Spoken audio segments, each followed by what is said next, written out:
धन्यवाद, आप हमारे साथ जुड़े। आज का हम कार्यक्रम शुरू करते हैं। आज हमारे साथ डॉक्टर जसलीन हैं, जो हमारे साथ डिस्कस करेंगे clinical. Doctor, you share the topic. Thank you. तो धन्यवाद। आज हम अपना कार्यक्रम शुरू करते हैं और अब डॉक्टर जसलीन को हम के तरफ मंच करते हैं कि वो अपना टॉपिक पेश करें। तो हमने कल लास्ट क्लास में देखा हाइपोथायरॉयडिज्म कैसा है, वो क्यों है और किस लोगों को आता है और क्यों आता है, वो सब हमने लास्ट क्लास में देखा। एक मिनट, स्लाइड मुझे चेंज नहीं कर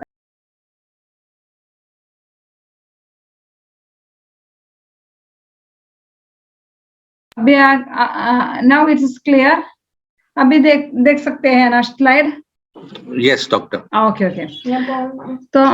तो हमने लास्ट क्लास में ये स्लाइड पे ही स्टॉप किया था हमारे टॉपिक को।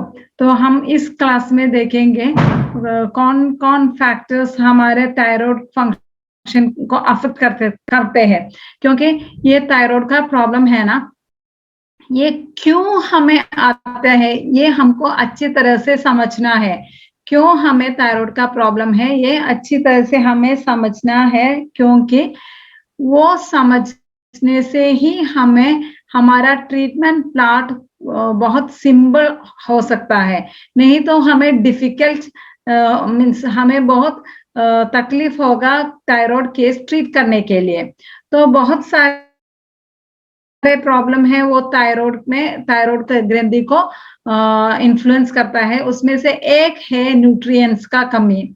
हमें थायराइड का प्रॉपर फंक्शन करने के लिए हमें iron, iodine, thyroxine, zinc, selenium, vitamin E, D, B3, B6, C, D ऐसे न्यूट्रिएंट्स है वो बहुत मीन्स उसका नॉर्मल लेवल हमारे शरीर पे होना चाहिए, क्योंकि इसके कमी से भी हमें थायराइड आ सकता है।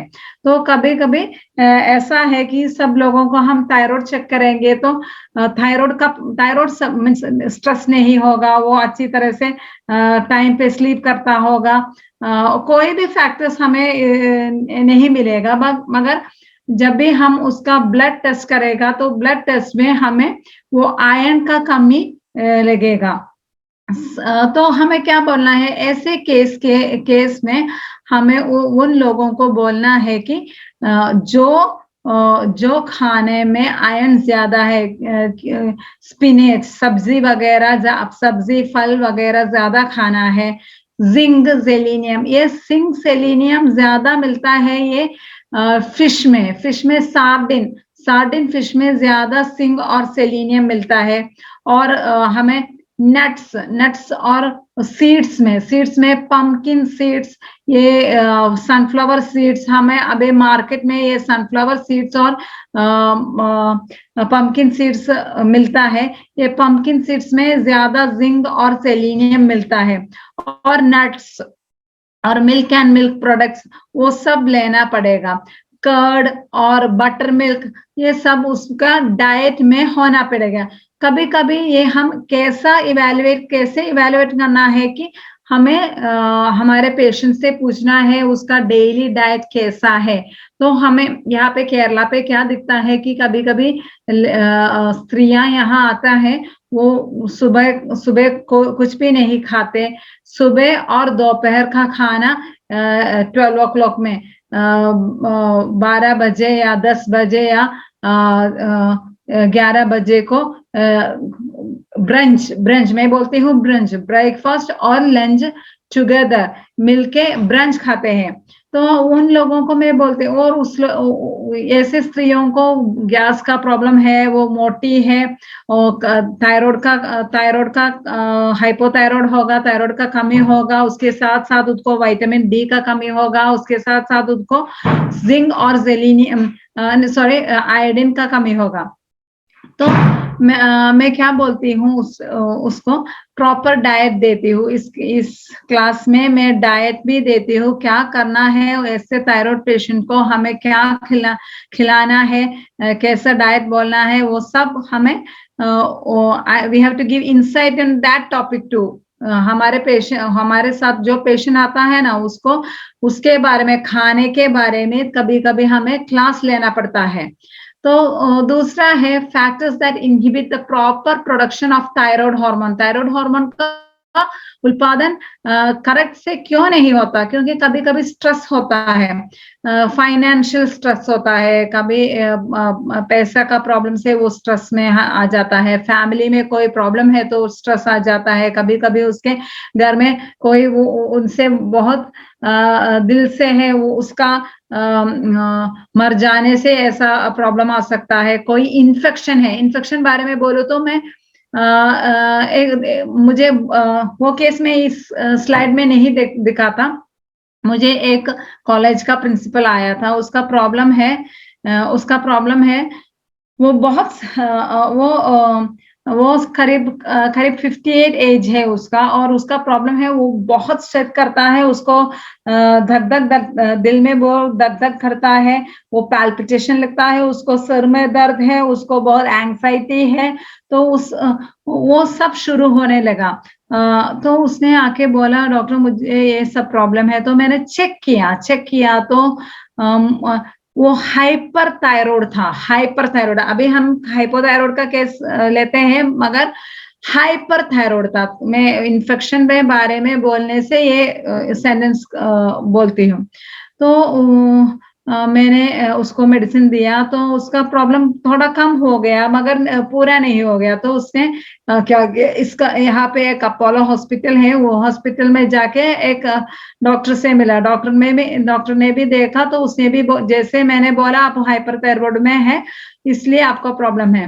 तो उसके साथ साथ वो डॉक्टर ने एक और क्वेश्चन पूछा, आपको थोड़ा कोई इन्फेक्शन या कोई प्रॉब्लम, टेंशन है या ऐसे ही प्रॉब्लम, ऐसे क्वेश्चन मैंने भी पूछा। तो उसने बोला नहीं मुझे कोई टेंशन नहीं है, ऐसा ही आ गया, उसने बोला।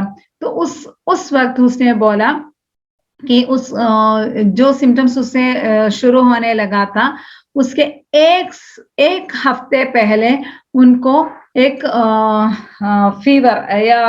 फीवर आया था। वो बहुत मीन्स वो एक वायरल फीवर था। उसने क्या किया कि उसने डोलो 650 का टैबलेट्स 3 दिन कंटिन्यूस 3 टाइम्स ले लिया, सुबह को, दोपहर और रात को लेने शुरू किया। तो उसका फीवर गया, मगर क्या हो गया,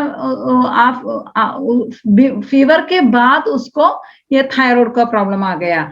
तो कभी कभी इन्फेक्शन से भी हमें थायराइड का प्रॉब्लम है। और एक KCB mean Kerala state electrical board, okay, उसमें एक एम्प्लॉय है, उसको भी ऐसा थायराइड का प्रॉब्लम आ गया। उसका स्वेलिंग इतना था, और जब भी मैं थायराइड को वो टच करूं उसको बहुत दर्द था। तो उसको भी उसने भी एक ऐसे हिस्ट्री बोला, मेरा फीवर के बाद ही मुझे ये प्रॉब्लम आ गया, मुझे गले पे दर्द है।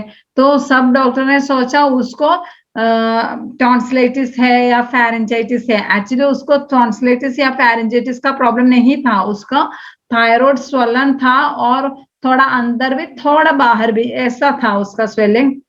जब भी टच करो उसको बहुत पेन लगता था। वो एक्यूट थायराइडिटिस था, वो इन्फेक्शन के बाद ही वो ऐसा थायराइडिटिस आता है। तो वो उस केस में मैंने क्या किया, बेलाडोना दिया उसको, क्योंकि वो फीवर का हिस्ट्री था और उसको बहुत दर्द था, इस इन्फ्लेमेटरी स्टेज था। तो बेलाडोना 3x में कंटिन्यूस दिया, और एपिस 30 भी मैंने दिया। वो केस वो अच्छी तरह से इम्प्रूव हो गया, उसका कंप्लेंट सब अच्छी तरह से गया। रिसेंटली ये कुछ इयर्स का बाद का केस था। वो रिसेंटली एक महीने पहले उसका बेटी को मेरा पास आ गया एलर्जी का प्रॉब्लम। उस टाइम ने उसने बोला, आप डॉक्टर मुझे means can you understand me, आपने ही मेरा थायराइड का प्रॉब्लम सॉल्व किया था, ऐसे बोल के वो अपने लेडी को, आज भी आया वो फॉलो अप के लिए, उसका लड़की को दे के, मीन्स उसका बेटी को फॉलो अप देने के लिए। तो दूसरा है ट्रॉमा। ट्रॉमा कोई भी ट्रॉमा हो सकता है, मेंटल या फिजिकल ट्रॉमा से ऐसा थायराइड का प्रॉब्लम आता है, और रेडिएशन और एनी मेडिकेशन, आपको कभी कभी देखना है कोई भी एलोपैथिक मेडिसिन देते हो तो उसका साइड इफेक्ट से भी ऐसा थायराइड का प्रॉब्लम आ सकता है। फ्लोराइड और टॉक्सिन्स, कोई पेस्टिसाइड ज्यादा यूज करने से भी ऐसा आता है। और ऑटो इम्यून डिसीजेस, कोई ऑटो इम्यून डिसीजेस से वो पेशेंट सफर हो रहे हैं, तो ऐसे केस में भी ऐसा थायराइड का प्रॉब्लम आता है। तो let us see the factors that increase the conversion of T4 to T3 are zinc and selenium. Okay, so zinc and selenium are the medicines that helps in the conversion of T3 and T4. तो zinc या selenium, sink या selenium आपके diet में होना बहुत बहुत important है। Okay, that factors that improve the cellular sensitivity to the thyroid hormone is vitamin A, exercise and zinc. Again, exercise and zinc is very important. Okay, तो मैं exercise, मैंने लास्ट क्लास में मैंने बताया, कभी कभी मैं पेशेंट को एक्सरसाइज करने के लिए बोलती हूँ, क्योंकि एक्सरसाइज करने से क्या होता है, हाइपोथायराइड में होता है कि उसका मेटाबॉलिज्म स्लो होता है। तो हम मेटाबॉलिज्म बूस्ट करने के लिए पेशेंट से एक्सरसाइज करने के लिए बोलता है, तो पेशेंट का वो एक्सरसाइज करने से उसका मेटाबॉलिज्म बूस्ट होता है। मेटाबॉलिज्म बूस्ट होने में से क्या होता है, उसका ब्लड सप्लाई थायराइड का ग्लैंड में ज्यादा होता है और थायराइड एक्टिविटी होता है, और वो हार्मोन अच्छी तरह से ब्लड में आता है। तो ऐसा प्रॉब्लम सॉल्व करने के लिए भी हमें एक्सरसाइज करने के लिए पेशेंट को एनकरेज करना चाहिए। अभी factors that increase the conversion of T4 to T3, again stress, trauma, low calorie diet. Again I am insisting that हमें जब भी हमें पेशेंट मिलता है उन लोगों से हमें बोलना है लो कैलोरी कौन सा डाइट वो फॉलो कर रही है, ये हमें पूछना है। यहाँ केरला में मैं देखती हूँ वो ब्रंच लेता है, वो ब्रंच में खाली बीफ या थोड़ा राइस, चावल, थोड़ा beef, fine, okay fine. Evening पे एक फुल ग्लास चाय पीती हूँ, उसके साथ 2 बिस्किट इनफ। रात को थोड़ा अगेन थोड़ा चावल लेती है और उसके साथ साथ थोड़ा सब्जी या फिश करी लेते हैं।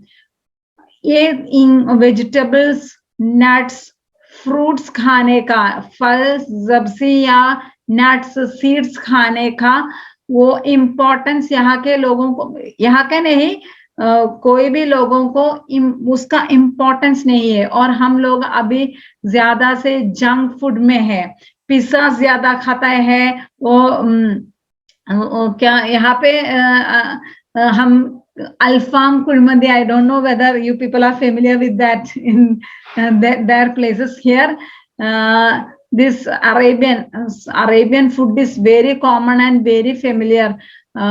Burgers, everything is very common here. I don't know in the North India what is the condition. मुझे वहाँ पे ये कुलमंदी या मंदी जैसा अरेबियन फूड मिलता है। यहाँ पे मैं जब भी केस टेकिंग लेती हूँ, नाइट पे हम बाहर से मंदी लाते हैं और लेते हैं डॉक्टर, बाहर से अल्फाम आते हैं वो लेते हैं डॉक्टर, कभी शावरमा लेके आते, ऐसे ही फूड ज्यादा खाता है।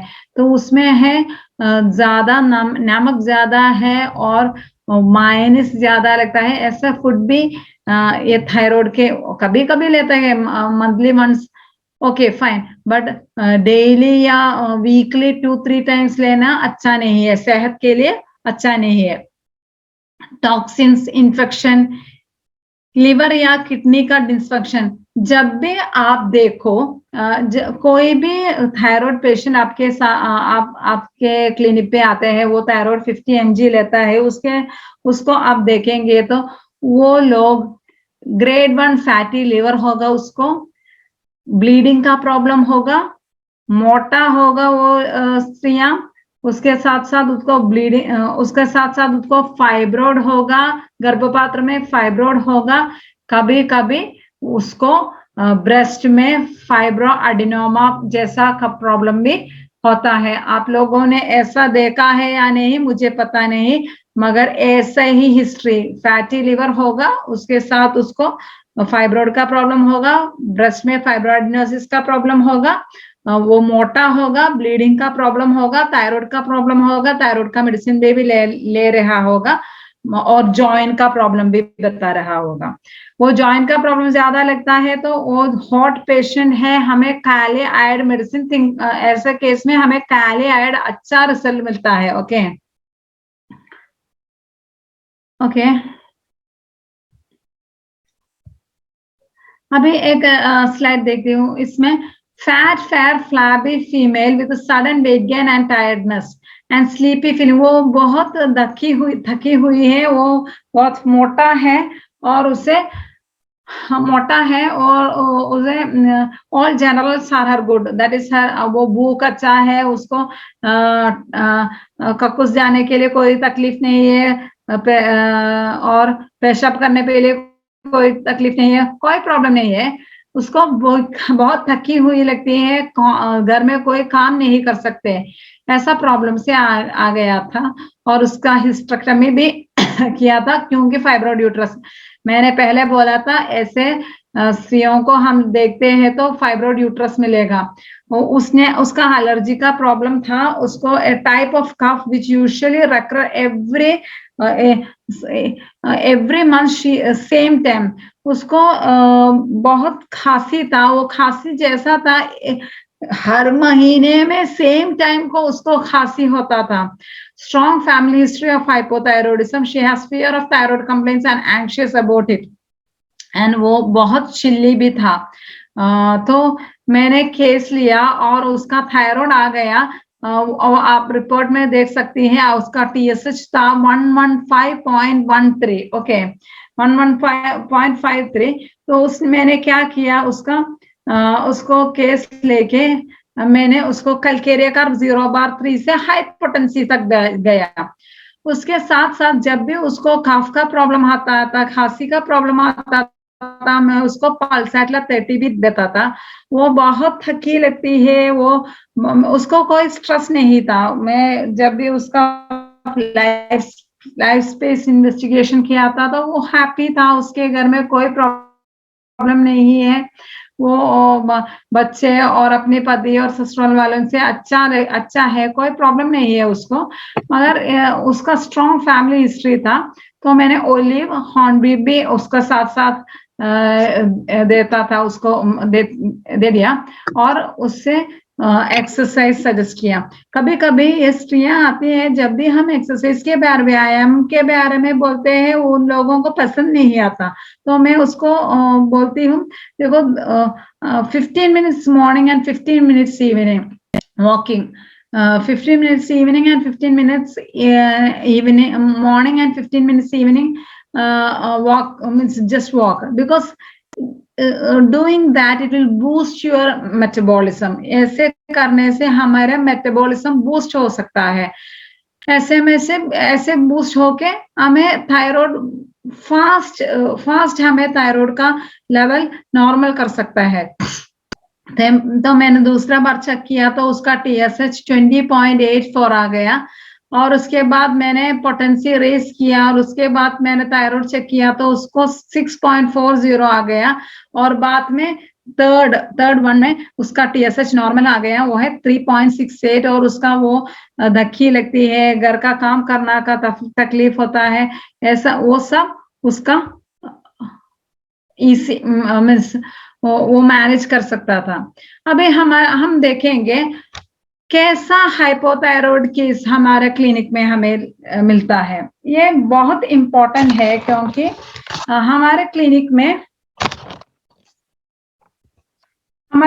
में फ्रेश केस आता है, जो हमें ऐसे होम्योपैथ हमें ये समझना है कौन सा केस हम ट्रीट कर सकता है क्या है इस केस का लिमिटेशन, हम ये पेशेंट को कैसे हमारे सिस्टम से फायदा मिलेगा, ये हमें अच्छी तरह से मालूम पड़ना है। फ्रेश केस हमारे हाथ आ जाएगा तो इजी है।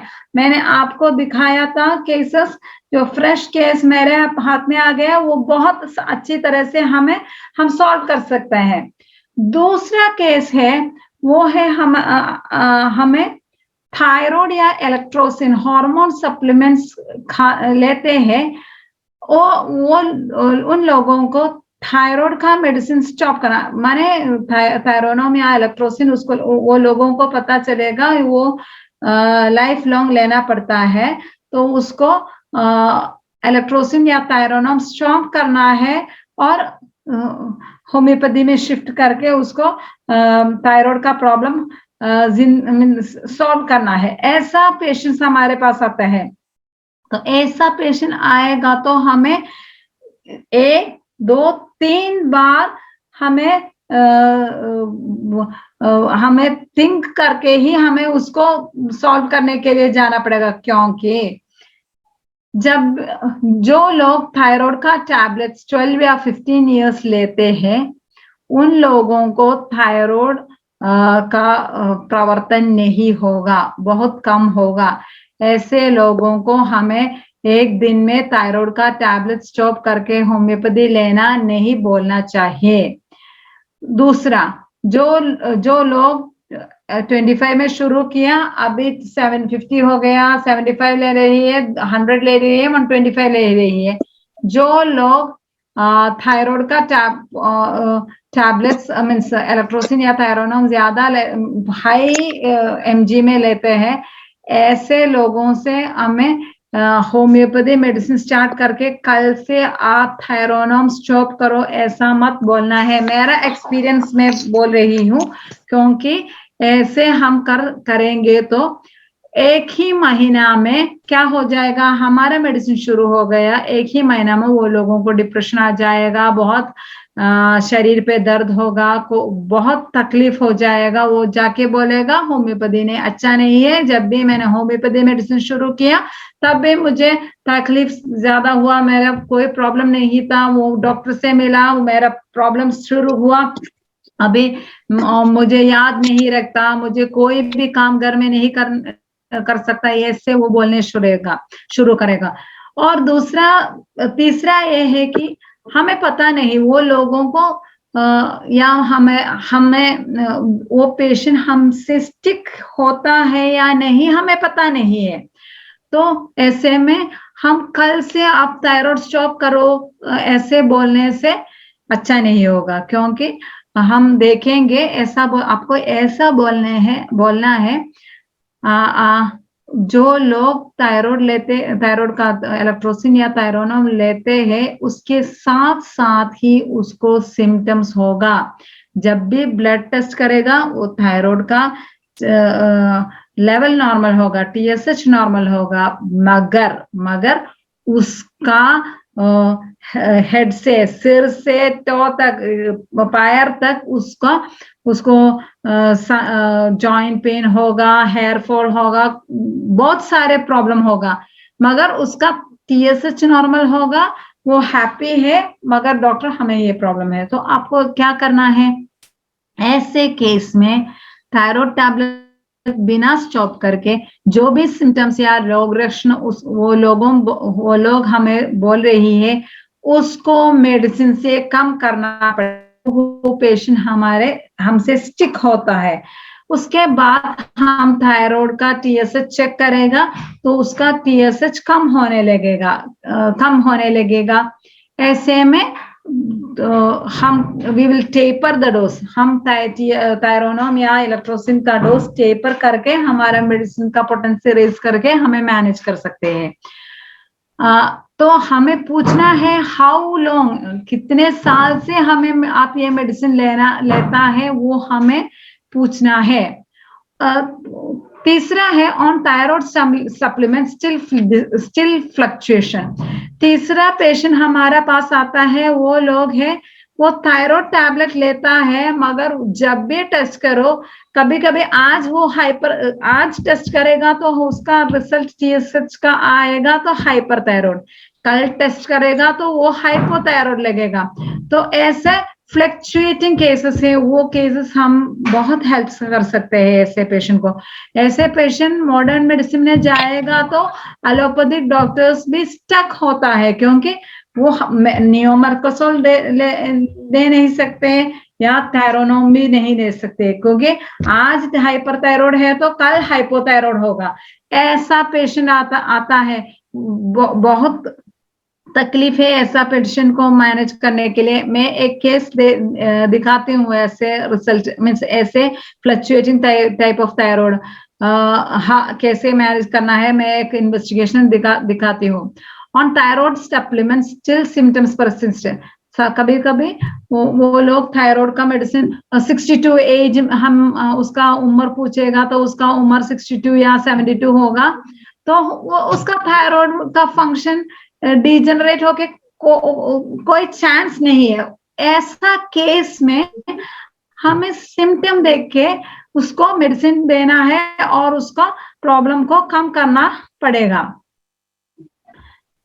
तो एक और केस देखेंगे। इस केस में एक लीन फीमेल है with fluctuating thyroid hormone level. Patient either hypothyroid और hyperthyroid symptoms with symptoms of weakness है, एंजाइटी है, पैल्पिटेशन है, उसको हेयर फॉल है, ज्यादा टेंशन होता है, इंस्टेबिलिटी,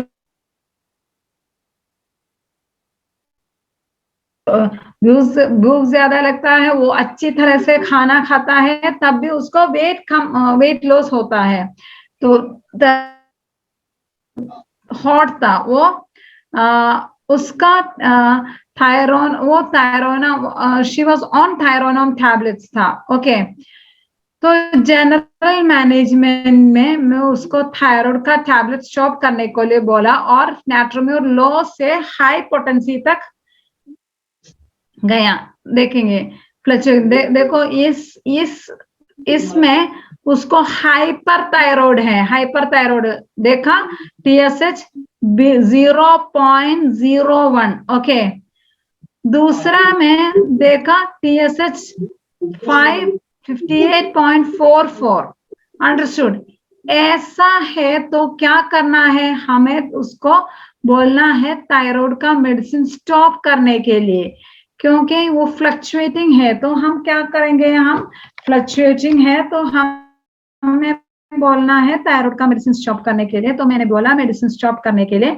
उसके बाद मैंने क्या किया, थायरोनम नाट्रोम्यूर लो पोटेंसी से हाई पोटेंसी तक गया और उसके साथ साथ मैंने उसको थोड़ा फूड अच्छी तरह से खाने के लिए बोला, टेंशन कम करने के लिए, थोड़ा रिलैक्सेशन करने के लिए बोला। उसके बाद क्या उसका TSH हुआ 20.42। उसके बाद TSH चेक किया तो 5.4 और उसके बाद TSH 5.5 आ गया, नॉर्मल आ गया। और जो भी फिजिकल प्रॉब्लम था उसका वो भी बहुत कम हो गया। ओके, अभी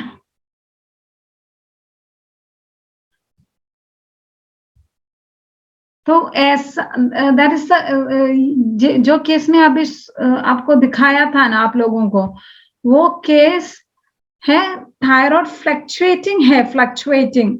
तो उस केस में हमें we have to be very conscious, हमें बहुत कॉन्शियस करके पेशेंट का भी सपोर्ट हमें चाहिए, क्योंकि पेशेंट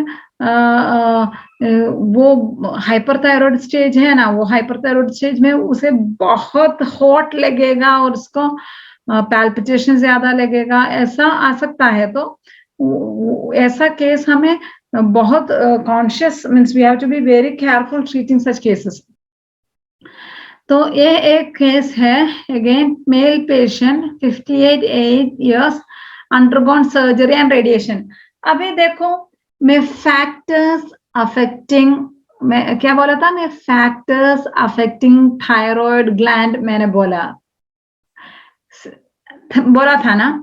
तो जो भी फैक्टर्स था, मैं यहाँ पे सेलेक्टिव केसेस आए, मुझे बहुत सारे थायराइड का केस है, मगर मैं जो केसेस आपको यहाँ पे सेलेक्ट करके दिखा रही हूँ वो केसेस है जो जो symptoms means symptoms, pathology, factors, everything covering cases with the theory. I am going with practical cases.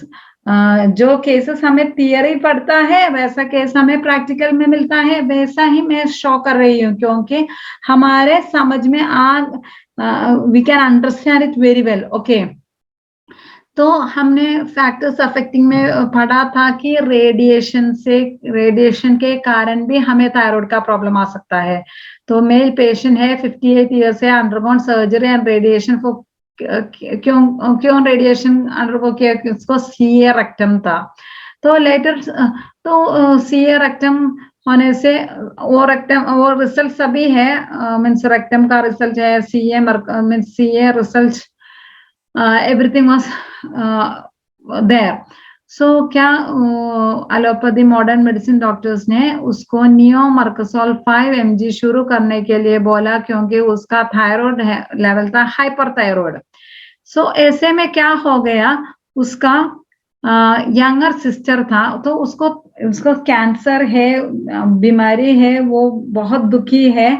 तो वो एक कैंसर सर्वाइवर था। उसके उस टाइम पे क्या हो, वो बहुत पॉजिटिव है, सब भी मीन्स बहुत positive jovial mingling type patient है, क्योंकि वो मुझे आके मिलता है और थोड़ा तमाशा भी बोलता है, ऐसा एक आदमी है। फॉस्फोरस ऐसा लगेगा हमें फॉस्फोरस लेने को लगता है, देने को ले लगता है, ऐसा पेशेंट है। तो उसको क्या हो गया, उसको पेशेंट का यंगर सिस्टर वो dialysis, she was undergoing dialysis, वो सडनली वो means she passed away, was a shock for him, उसके लिए बहुत शॉक था।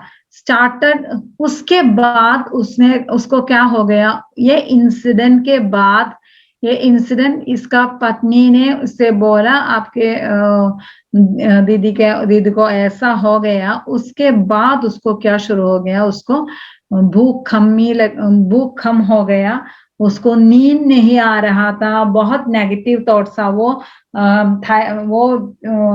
ये कैंसर को बहुत पॉजिटिव से अप्रोच किया, सरवाइव किया, मगर उसके बाद उसको बहुत नेगेटिव थॉट्स था, उसको स्लीप नहीं आता, नॉट बीइंग एनर्जेटिक।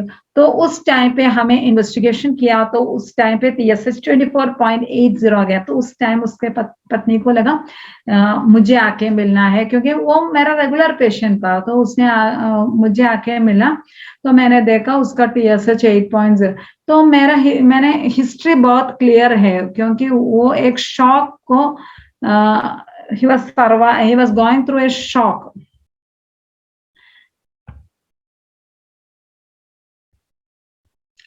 तो उसको मैं क्या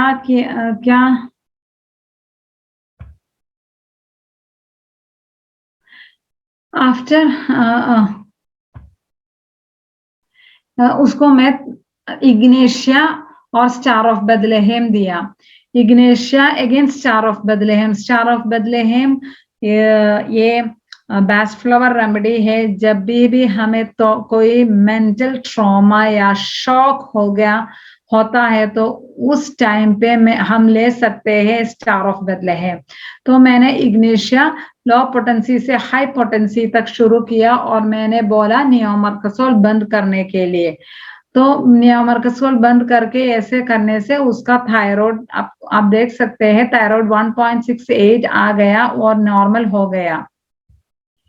तो वो नॉर्मल हो गया, वो बहुत एनर्जेटिक हो गया, फिजिकली मेंटली इम्प्रूव्ड। वो उसका बीवी भी बहुत खुश हुआ मेरे ट्रीटमेंट से। तब भी हमने नोटिस किया लेफ्ट साइड के ग्लैंड पे एक स्वेलिंग। तो उसने बोला डॉक्टर एक स्वेलिंग है। तो देखो हमारा लिमिटेशन भी मैं बोल रही हूँ कि अभी मैं हमारा सिस्टम का लिमिटेशन भी बोल रहा है। तो मैंने बोला ऐसा करो जो आप चेक कर, आप आरईसी में रीजनल कैंसर डिटेक्शन सेंटर में आप फॉलोअप के लिए जा रही है ना, उस वक्त जाके मिलो। तो उस टाइम पे अर्ली कैंसर डिटेक्शन में वो वहां से FNAC लेके टेस्ट किया, सस्पिशियस ऑफ फॉलिकुलर नियोप्लाज्म। अभी वो मॉडर्न मेडिसिन का डॉक्टर है, तो वहां पे एक्सपर्ट्स है, वो कैंसर का एक्सपर्ट सेंटर में एर्नाकुलम में कल्लूर में गया था, वहां से ये रिजल्ट आ गया। तो वो मॉडर्न मेडिसिन का डॉक्टर को ये है, एक आदमी में 2 कैंसर आ सकता है या नहीं, उसको बहुत कंफ्यूजन था। तो उन लोगों ने बोला ऐसे केस में हमें सर्जरी भी नहीं कर सकते, क्योंकि वो एक कैंसर को सरवाइव करके उसका रेडिएशन में जा रही है, कैंसर रेक्टम का, उस टाइम पे दूसरा सर्जरी और दूसरा रेडिएशन कैसे कर सकता है, तो उसको भी बहुत तकलीफ था। तो उस टाइम पे वो लोग बोल रहा था वेट करके हम देखेंगे इसका प्रोग्रेस कैसा है। तो उन लोगों ने वेट किया, क्योंकि उसको all of a sudden he can undergo एक और सर्जरी, वो अंडरगो नहीं कर सकते। तो उसने क्या उस टाइम पे क्या किया, 3 more minutes, ओके। तो मैं अगेन दूसरा बार मीन्स उसका पत्नी आके मुझे बोला, डॉक्टर ऐसे बोला, कैंसर डिटेक्शन सेंटर में ऐसे बोला, अभी सर्जरी नहीं कर सकते, रेडिएशन नहीं कर सकते, हमें पता नहीं ऐसा आ सकता है, वो सभी मेरे को आके बोला। तो मैंने बोला ऐसा करेगा हम, जब भी वो सर्जरी के लिए जाएगा, ये थायराइड का सर्जरी के लिए जब भी वो जाएगा, उसी टाइम तक आप मेरा मेडिसिन ले लो, अंडरस्टूड। तो मैंने left sided swelling, surgery, radiation सब भी देके उसको लैकेसिस 200 और स्क्रोफलेरिया नोडोसा टिंचर एक अच्छा मेडिसिन है। जब भी कैंसर का स्प्रेड कोई भी ग्लैंड से, ग्रंथि से मीन्स लिम्फ नोड में स्प्रेड होने से प्रिवेंट करने के लिए भी एक अच्छा टिंचर है स्क्रोफलेरिया नोडोसा। मैं स्क्रोफलेरिया नोडोसा टिंचर दिया और हेक्लालावा 6x दिया, और he was continuing medicine for means वो लोग मेडिसिन कंटिन्यू करके लिया जब तक उसका सर्जरी होने तक ही उसका मेडिसिन लिया। सर्जरी किया, सर्जरी करने से बायोप्सी टेस्ट किया, कोई मीन्स नेगेटिव रिजल्ट नहीं आया, तो उसको मेडिसिन में ही लिया। अभी भी वो अच्छी है, he is very energetic, enthusiastic and living very well, okay. तो हमें सिचुएशन देख के हमें केसेस मैनेज करना है। सिचुएशन कैसा है, वो सिचुएशन क्या डिमांड करता है, वो डिमांड ही हमें मीट करना है। ऐसे हम जाएगा तो अच्छी तरह से मैनेज कर सकता है। एक और केस देखूंगा। Can we move with one more case? Yes doctor. Okay, ये एक केस है, 5-year-old lady diagnosed with Hashimoto's thyroiditis में राजगिरी हॉस्पिटल। ये राजगिरी बहुत बड़ा हॉस्पिटल है, वहां के डॉक्टर्स ने ये 5 साल का लड़की को थायराइड डायग्नोस किया। वो चाइल्ड बहुत एक्टिव है, प्लेफुल है, कभी कभी लेजी भी है, decreased appetite, constipation towards chilli, slightly allergic tendency. तो उन लोगों ने ये 5 साल के लड़की को थायरोनम 50 mg एंटी टीपीओ, ये है anti TPO Hashimoto's thyroiditis, okay. Anti TPO is more than 1000, okay, it is more than 1000. So whenever they used to check the result, इसका TS जब भी मेडिसिन ले लो मगर इसका TSH नॉर्मल नहीं आ रहा था। तो वो डॉक्टर्स ने बोला, वहां का राजगिरी हॉस्पिटल का डॉक्टर्स ने बोला इसको हैशिमोटोस थायराइडाइटिस है, इसलिए ये TSH नॉर्मल नहीं आ रहा है। तो उसको किसने बोला इस डॉक्टर के पास जाओ। तो उन लोगों ने मेरे पास आया और मैंने क्या किया, मैंने उसका केस डिटेल ले लिया और उसको कैलकेरिया कार्ब 0/3 से 30 तक गया और ट्यूबोवाइनम इंटरकरेंट होके 200 से हायर पोटेंसी तक गया और कैलकेरिया फोर्स भी दिया। तो उसके बाद उसके पेरेंट्स ने TSH चेक किया, नॉर्मल आ गया और उसके साथ साथ एंटी TPO भी देख सकते हैं उसका रिपोर्ट, एंटी TPO भी नॉर्मल आ गया। अभी भी वो मेरा मेडिसिन लेती है, कोई प्रॉब्लम नहीं है। लास्ट हफ्ते भी मैंने उसका TSH चेक किया, नॉर्मल आ गया। कभी कभी हमें ऐसे केस में इंटरकरेंट मेडिसिन भी लेना बहुत इम्पोर्टेंट है। तो ये एक हैशिमोटोस थायराइडाइटिस केस है। 9th again Hashimoto's thyroiditis cases I think if possible. Doctor, yes, we can do till about 55. Yeah, 55. Okay. तो ये भी एक केस है, ये गवर्नमेंट एम्प्लॉय है, इसको she came with thyroiditis.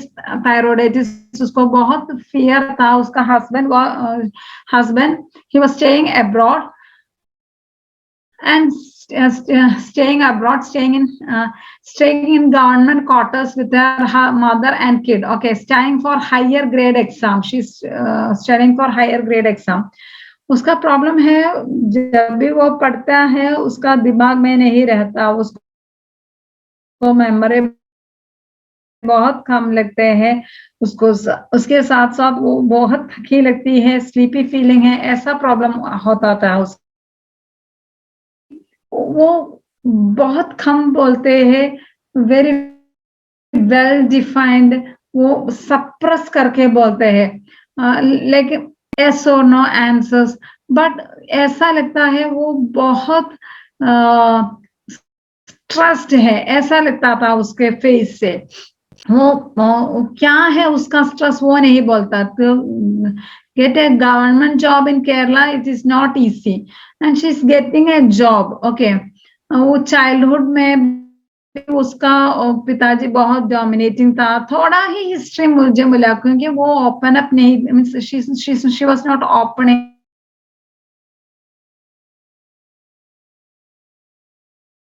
Up to me. तो मैंने उसका थायराइड TPO, तो एंटी-TPO ज्यादा है, TSH में भी थोड़ा वेरिएशन था, मगर उसका physical problem was not addressing. तो मैंने कार्सिनोसिन दिया लोअर पोटेंसी से हायर पोटेंसी तक, और रेस्क्यू रेमेडी भी, पैचफ्लावर रेमेडी कंटिन्यूस करके दिया। तो मैंने 14 महीने के बाद उसका दूसरा बार टेस्ट किया, तो उसका एंटी TPO 34.34 नॉर्मल आ गया और थायराइड भी नॉर्मल आ गया और फिजिकली भी वो बहुत इम्प्रूव हो गया था। वो तो मुझे यहाँ पे मेरा सहेलियां मुझसे पूछता है एंटी TPO कम कर सकते हैं या हमारा मेडिसिन से? डॉक्टर या कम कर सकता है, हमारा मेडिसिन से ही हमें एंटी TPO कम करके नॉर्मल करके पेशेंट को ट्रीट करता है। प्रॉब्लम यही है कि हमें कभी-कभी ये एंटी TPO कम करना थोड़ा मुश्किल है। It's not a easy task. Patient sometimes won't stick, वो इतने महीने में हमें स्टिक नहीं कर सकते। उन लोगों को एंटी TPO बहुत fast, they want to bring it. Sometimes patient not stick to us. Okay, that is the main problem what we are facing right now. तो ये एक टॉपिक है मैनेजमेंट बात जा रही है, क्योंकि जब भी हम थायराइड केसेस देखते हैं, हमें थायराइड केस देखने में तो one second, quick I am giving a quick this thing, one second.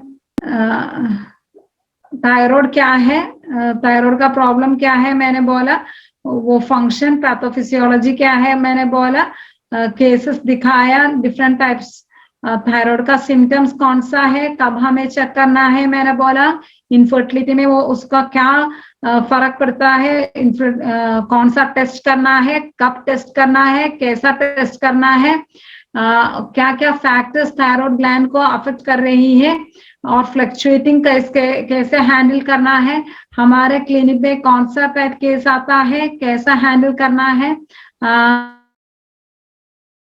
Radiation के बाद थायराइड केस थायराइड आते हैं तो कैसा होता है, वो केस कैसे डील करना है मैंने बोला, हाशिमोटोस थायराइडिटिस है, वो ऑटो इम्यून थायराइडिटिस है, ऐसा केस बहुत टफ है हम लोगों को लिए डील करने के लिए। मैं बच्चा का केस लेकर आया, वो कैसे मैनेज किया। दूसरा मैंने एक गवर्नमेंट एम्प्लॉय का केस भी दिखाया। अभी मुझे 2 वीडियोस दिखाना है, अभी मैं वो वीडियो शुरू करूँ तो मैं फिनिश नहीं कर सकती, क्योंकि वो पेशेंट है, वो 2 केसेस है, मैं उसका थायराइड, वो पेशेंट मेरे पास आ गया वो वीडियो में, उसका वेट था 93 kg। ओके, मेरे पास आके अब भी लास्ट वीक वो फॉलोअप के लिए आया, उसका वेट है 66। So I want to continue that case with the video testimonial. 2 cases is there, video testimonial. I will discuss that case, then we will move to the management part. Is that okay? Well, doctor, we are short of time if now. I start, it is not going to end. Yes, we are a little short of time, doctor. So maybe some other time, whenever it's convenient next for you. I mean, maybe next month, sometime, whenever it's convenient. That time we can do. Yeah. तो doctor Jasleen, definitely हाँ जी, आपको बहुत धन्यवाद। आपने आपका अभी तो खत्म हो गया ना ये, आपको और कुछ बताना है इसमें? नहीं,